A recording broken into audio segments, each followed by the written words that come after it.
सरकार मुर्दाबाद, अरे योगी सरकार मुर्दाबाद, हमारी लड़ाई हमारी एकता जिंदाबाद। मतलब डॉक्टर कफील जैसे लोगों को बचाना और उनके साथ खड़े होना है। आज हमारी ये जिम्मेदारी है कि नई नस्लों को ये बता सकें कि इस देश को आज़ादी के नाम पर जिस तरह से बर्बाद करने की कोशिश की जा रही है, और वो आज़ादी है आरएसएस की आज़ादी, वो आज़ादी है फैशिज्म की आज़ादी, वो आज़ादी है आग लगाने की आज़ादी। इसलिए इस तरह के स्टेटमेंट लगातार आपको सुनने को मिल रहे हैं कि इस देश को 2014 में आज़ादी मिली। मैं ये समझता हूँ कि आज ज़रूरत इस बात की है कि हम लोग, हो सकता है कि हमारी आवाज़ मीडिया के थ्रू बहुत दूर तक ना जा सके, लेकिन ये जो अल्टरनेटिव मीडिया हमारे पास मौजूद है उससे जहाँ तक हमारी आवाज़ हो सकती है हम उसको पहुँचाएँ। एक अल्टरनेट इंडिया का ख्वाब लोगों के सामने रखें, क्योंकि ये भी बार बार कहा जा सकता है कि कहा जा रहा है कि मोदी नहीं, योगी नहीं, अमित शाह नहीं तो कौन। और इसलिए ज़रूरत इस बात की है कि हम उस ख्वाब को जो हम देखते हैं, एक आज़ाद हिंदुस्तान का ख्वाब, एक आज़ाद शहरी का ख्वाब, उसको बार बार रीअसर्ट करें, लोगों के सामने रखें। एक फिर से बुनियाद डालनी होगी आज़ादी के संग्राम की, और वही संग्राम शायद इसी तरह से शुरू हो। छोटी छोटी मीटिंग्स से, छोटे छोटे कॉर्नर प्रोटेस्ट से ही शुरू होगा। मेरे ख्याल में आज यहाँ मौजूद होना कम तादाद में भी ज़रूरी था, और इसके लिए आप सबको बेहद मुबारकबाद। आप उनके लिए थाली बजा रहे थे, क्या डॉक्टर कफील खान एक डॉक्टर नहीं है?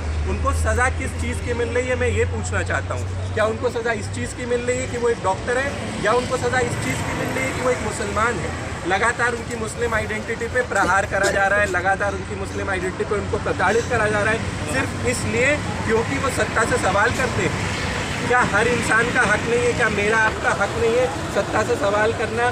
क्या हमारे को अच्छी शिक्षा, अच्छी जो हेल्थ सुविधाएं हैं, स्वास्थ्य सुविधाएं मिलनी नहीं चाहिए? फिर भी डॉक्टर कफील खान वो इंसान है जो कि सस्पेंड होने के बाद भी इस देश में घूम घूम कर लगातार उन्होंने गरीबों के लिए मेडिकल कैंप करा है, उन सब लोगों के लिए मदद करी है जिनकी वो कर सकते हैं बिना 1 रुपये लिए। क्या कभी किसी ने सोचा कि 2017 से वो कैसे अपनी लीगल फीस का खर्चा दे रहे होंगे, कितनी परेशानियां आई होंगी उनकी, कितनी फैमिली को उनकी कोई सैलरी नहीं आ रही, कैसे वो जी रहे होंगे? और अब 8 लोगों में से 7 लोगों को आपने रीइंस्टेट कर दिया और आपने डॉक्टर कफील खान को टर्मिनेट कर दिया। यही पॉलिटिकल वेंडेटा दिखाता है, यही दिखाता है कि आप स्केप बोर्ड बनाना चाहते हैं, आप उत्तर प्रदेश चुनाव में वोट पोलराइज करना चाहते हैं, इसलिए आपने डॉक्टर कफील खान को टर्मिनेट कराए, जो कि गलत है। देश डॉक्टर कफील खान के साथ खड़ा है, इस देश का हर इंसाफ पसंद व्यक्ति डॉक्टर कफील खान के साथ खड़ा है, इस देश का हर न्याय प्रिय व्यक्ति डॉक्टर कफील खान के साथ खड़ा है। आज हम लोग यहाँ पे इकट्ठा हुए, जब तक डॉक्टर कफील खान को रीइंस्टेट नहीं कर दिया जाता हम उनके लिए आवाज़ उठाते रहेंगे। बल्कि डॉक्टर कफील खान जैसा व्यक्ति इस देश का हेल्थ मिनिस्टर होना चाहिए, और आप उन्हें कभी जेल में डाल देते हैं, आप उनको कभी उठाकर क्या कहते हैं टर्मिनेट कर देते हैं। आप इज्जत नहीं करते डॉक्टर्स की, आप इज्जत नहीं करते पढ़े लिखे व्यक्ति की, तो हमारा देश किस राह पे जाएगा? लेकिन हमारे पास उम्मीद है, क्योंकि आप देख रहे हैं आज इतने सारे लोग हमारे साथ इकट्ठा हुए डॉक्टर कफील खान के न्याय की आवाज़ उठाने। हमें पूरी उम्मीद है कि न्यायपालिका से भी डॉक्टर कफील खान को एक दिन इंसाफ मिलेगा, और इस देश में भी एक दिन डॉक्टर कफील खान को इंसाफ मिलेगा। वो उस पद पे बैठेंगे जिसके वो असली हकदार है, जिसके वो डिजर्विंग है। आप सबका बहुत बहुत धन्यवाद।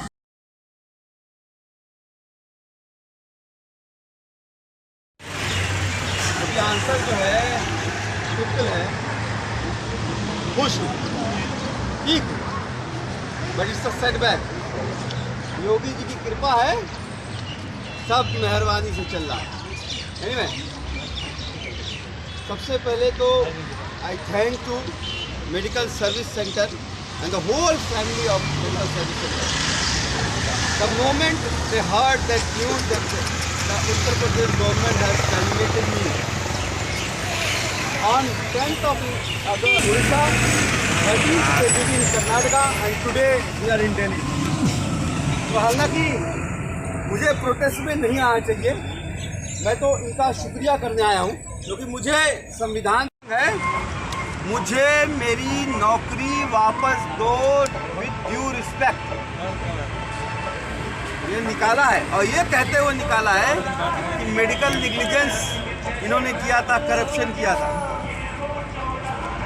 हालांकि कोई अभी मुझे फॉर्मल लेटर नहीं मिला है, ये जो इन्होंने मीडिया कॉन्फ्रेंस किया उसमें बोला। दूसरी मांग है, अगर डॉक्टर कफील ने उन 63 बच्चों को नहीं मारा है जैसा कि हाई कोर्ट कहता है, जैसा कि इनकी अपनी इंक्वायरी कहती है, 7 इंक्वायरी कर चुके हैं डिस्ट्रिक्ट मजिस्ट्रेट, SGPCI लखनऊ, आपके जो है दिल्ली की सेंट्रल गवर्नमेंट की टीम, सफदरजंग हॉस्पिटल की, कमिश्नर की रिपोर्ट, प्रिंसिपल सेक्रेटरी की रिपोर्ट।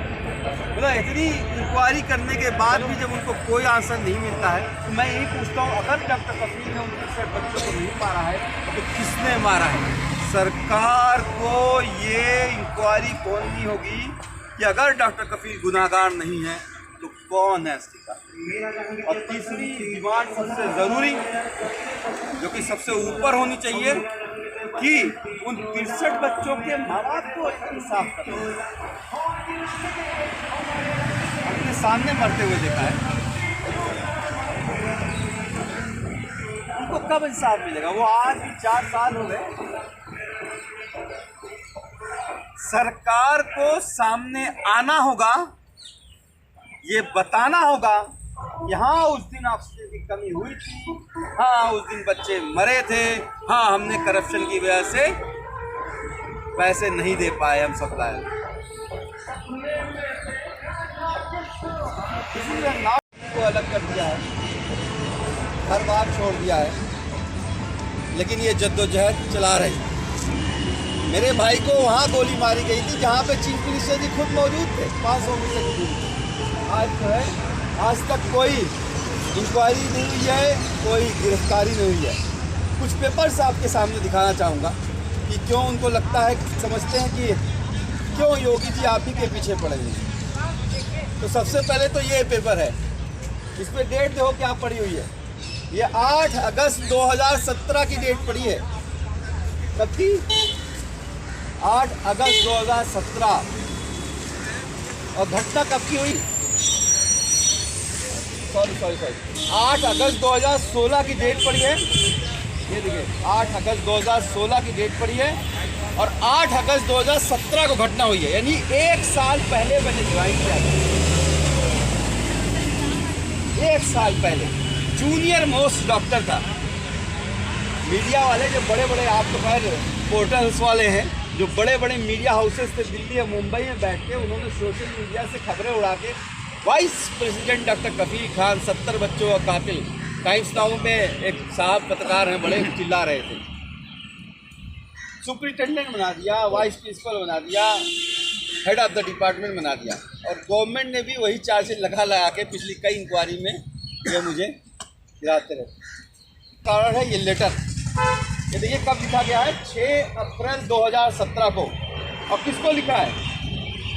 मुख्यमंत्री और स्वास्थ्य मंत्री को, कि मेरा पैसा दे दो नहीं तो मैं ऑक्सीजन सप्लाई नहीं कर पाऊँ। कब लिखा गया है? 6 अप्रैल को, यानी कि 5 महीने पहले उसने लेटर लिखा हुआ है। मेरा पैसा का नाम भी बता दीजिए। पुष्पा सेल लिमिटेड ने चीफ मिनिस्टर और हेल्थ मिनिस्टर और बाकी सारे ऑफिशियल को लिखा हुआ है कि मेरा पैसा दे दो 6 अप्रैल को, नहीं तो मैं ऑक्सीजन सप्लाई नहीं कर पाऊंगा। 5 महीने ये पैसा नहीं दे पाए।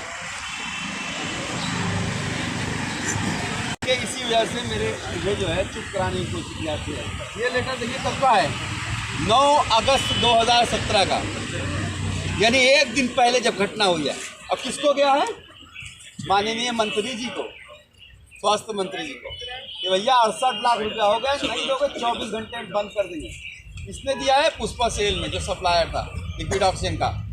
अब आप ये सोचिए 9 ही तारीख को योगी जी वहाँ आए थे गोरखपुर में, और ये पुष्पा सेल ने साफ कहा है कि मैंने ये पत्र स्वास्थ्य मंत्री उस वक्त के आशुतोष टंडन के हाथ में दिया था,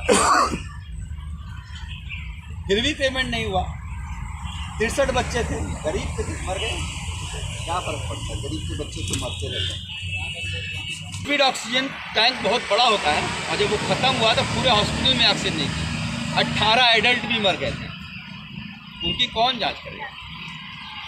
168 डॉक्टर हैं, 2000 से ज़्यादा एम्प्लॉई हैं। 4 साल के बाद एक ही डॉक्टर कल्प्रिट है।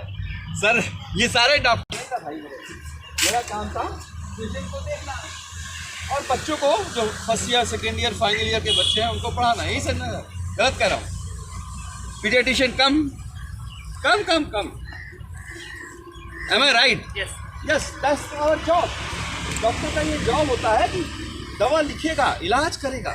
दवा ज़्यादा अफसोसजनक की बात ये है मुझे जो अभी सेटबैक मैंने कहा कि लगा, इसलिए कि 6 अगस्त 2021 को कोर्ट में इन्होंने सबमिट किया है कि डॉक्टर ये इंक्वायरी ये वापस ले रहे हैं। जो सेकेंड इंक्वायरी इन्होंने स्टार्ट की थी ये 6 अगस्त 2021 का हाई कोर्ट में दिया हुआ है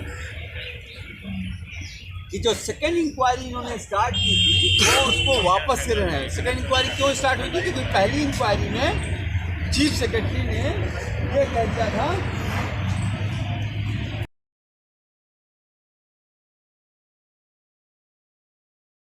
आपने जितना संभव हो सकता था ऑक्सीजन उपलब्ध कराने का प्रयास किया भाग दौड़ करके। वो तो कहते हैं कि नहीं लाया था ना। ये देखो चार्ट है, ये उन्होंने बोला गुजरात का चार्ट है जो आप देखिए सिलेंडर नंबर लिखे हुए हैं।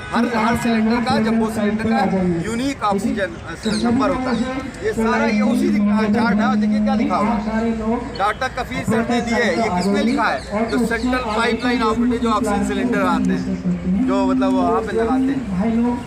तो देखिए वो तो कोई भी करता। मैंने उसको भी कहा है कि जिसके भी सीने में दिल होगा और दिल वो धड़कता होगा, तो डॉक्टर नहीं हो, कोई भी बच्चों को मरते हुए वही करता। 168 लोग थे मैंने कहा ना, और 2000 एम्प्लॉय थे। और वो सब छोड़ दीजिए, डॉक्टर्स भी क्या है, वो जो रिटायर्ड डॉक्टर्स भी गए थे वो कहाँ से पैसा लाते गए? जो डॉक्टर राजीव मिश्रा थे, जो प्रिंसिपल साहब थे, जब आप खाते नहीं पैसा नहीं तो कहाँ से पैसा देते? आज आपको ये समझने की कोशिश करनी चाहिए मेन कल्प्रिट कौन था? स्वास्थ्य मंत्री, प्रिंसिपल सेक्रेटरी, प्रमुख सचिव जो मेडिकल एजुकेशन के थे उस वक्त, और DGME director general of medical education, वो सारे कल्प्रिट थे जो 10% कमीशन मांग रहे थे। ये भ्रष्टाचार करते हैं।